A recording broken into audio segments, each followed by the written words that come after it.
High, কেমন আছো তোমরা সবাই? আমি তো বেশ ভালো আছি। আজ আমি তোমাদের সাথে আমার সারাদিনের ছোট ছোট মুহূর্তগুলো শেয়ার করব। তো প্রতিদিন ভোর 5টার মধ্যে আমার ঘুম ভেঙে যায়। এই সময়ের পরিবেশটা এত নিস্তব্ধ থাকে, খুব ভালো লাগে আমার। আর চোখ খুলেই মনের শান্তির জন্য প্রথম কয়েক মিনিট আমি মন্ত্র জপ করি। আর এটাই যেন আমার সারা দিনের সমস্ত কাজের ক্ষেত্রে শক্তি যোগায়। এরপর 5:30টার মধ্যে একটু হাঁটা চলা শেষ করে আমি বসে যাই পড়তে। এরপর পড়াশোনা শেষ করে আজ আমার একটু বাইরে যাওয়ার ছিল, তো তাই জন্য আমার টিউশন ছিল। আজ ভোর 6টা থেকে আমি টিউশন পড়িয়েছিলাম। তো টিউশনের কাজ শেষ করে মোটামুটি বাড়ির কাজ গুছিয়ে আমি বেরিয়ে পড়েছিলাম। আর বেরোনোর সময় এই যে তুলু মহাশয় আমার পদ আটকেছেন। আসলে কেউ কোথাও গেলে ওকে সাইকেলে করে নিয়ে বা বাইকে করে একটু ঘোরাতে হবে, তা না হলে কিন্তু ভীষণ কান্নাকাটি করবে।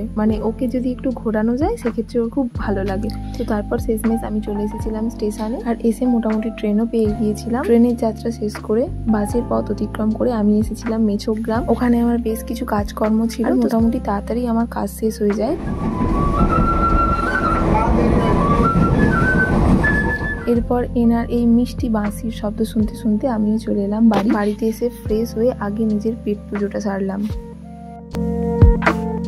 এরপর খাওয়া দাওয়া শেষ করে আমি ঘুমিয়ে পড়েছিলাম। ঘুম থেকে উঠে আমার বেশ কয়েকটা জামা ফোল্ড করার ছিল, তো সেগুলো সবকিছু গুছিয়ে রেডি হয়ে চলে এলাম পড়াতে। এরপর সারাদিনে টিউশনের পর্ব শেষ করে দিন শেষে নিজের পড়াশোনার জন্য একটু টাইম বের করি। তো তারপর নিজের পড়াশোনা সেরে রাতে ডিনার করে আজকের মতো দিনটা শেষ করলাম।